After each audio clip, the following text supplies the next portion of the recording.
Hey guys, welcome back to our YouTube channel Bong রিঅ্যাকশনে চলে এসেছি নতুন একটা ভিডিও দেখার জন্য। আর আজকে স্পেশালি বসেছি একটা ভিডিও দেখতে, যেটা হচ্ছে দীপজল স্যারের কেরিয়ারের কিছু একটা অংশ।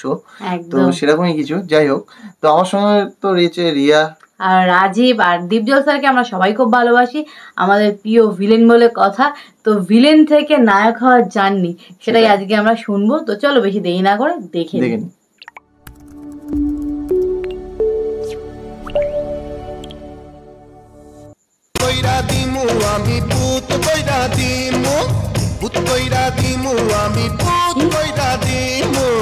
মনোয়ার হোসেন দীপজল বা দীপজল বাংলা চলচ্চিত্রের এক অবিচ্ছেদ্য নাম।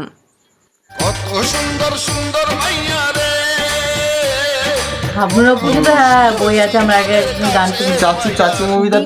নাম মাথায় আসলে প্রথমেই মনে হয় অশ্লীল, ভয়ঙ্কর কিংবা আহু ভাতিজা আহুর মতো সংলাপ।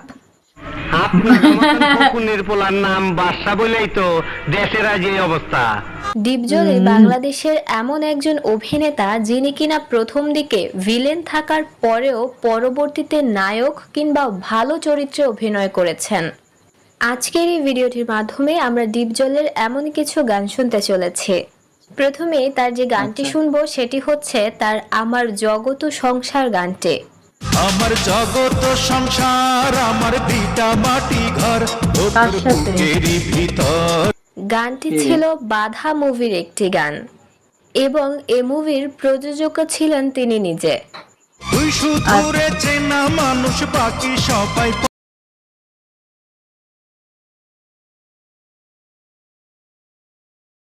গানটিতে 13 মিলিয়নের মতো ভিউ রয়েছে। এরপরই থাকছে আমার নাই কোনো নাম গানটি। আমার নাই কোনো নাম না, ঘর বাড়ি না, তুমি আমার নাম রেখে দাও। এবং এটি ছিল জনপ্রিয় হওয়া চাচ্চু ছবির একটি গান এবং এই ছবিটিও ছিল তারই প্রযোজনায় হওয়া একটি ছবি।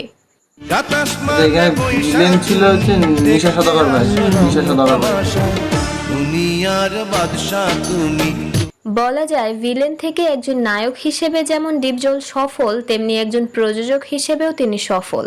বাংলাদেশের অসম্ভব জনপ্রিয় নায়িকা শাবনূরের বিপরীতেও রয়েছিল তার একাধিক গান। তুমি যে আমারে, শুধু যে আমারে, তুমি ছাড়া কিছু না। পরবর্তীতে তার ইতিবাচক চরিত্রে অভিনয়ের মধ্যে রয়েছে হাসির পর কান্না গানটি। হাসির পরে কান্না, কান্নার পরে হাসি। এটা আমাদের বাংলা গানের একটা মজা ইয়ে, যে গানটি হচ্ছে ছোট্ট গান এবং এই মুভিটিও প্রচন্ড রকম জনপ্রিয়তা পেয়েছিল। জীবন মানে হাসি কান্না, জীবন ভালোবাসি, একবার জন্ম। নেক্সটে শোনা যাক তার বিধি মানুষ গড়াইছে গানটি। বলো বন্ধু বলো আমায়, ছিল তার আমার ঘর আমার স্বপ্ন মুভির একটি গান। আমার ঘর আমার স্বপ্ন মানুষ হয়ে যায়। দীপজলের একটা ভালো অভিনয়ের একটা মুভি দেখতে হবে। পজিটিভ চরিত্রে দীপজলের একাধিক ভালো গান রয়েছে তথা ভালো মুভি বা সিনেমা রয়েছে। গানগুলোর মধ্যে কোন গানটা আপনার সবচেয়ে ভালো লেগেছে অবশ্যই কিন্তু জানাবেন। হ্যাঁ, এখনো পর্যন্ত দীপজল স্যারের আমরা সেরকম ভাবে নায়কের কোনো অভিনয়ে কোনো মুভি দেখিনি। পজিটিভ বলতে একমাত্র কোটি টাকার কাবিনটা দেখেছিলাম, যেখানে পজিটিভ অ্যাক্টিং আছে। এছাড়া কোনো মুভি দেখিনি যেখানে হচ্ছে নায়ক হিসেবে।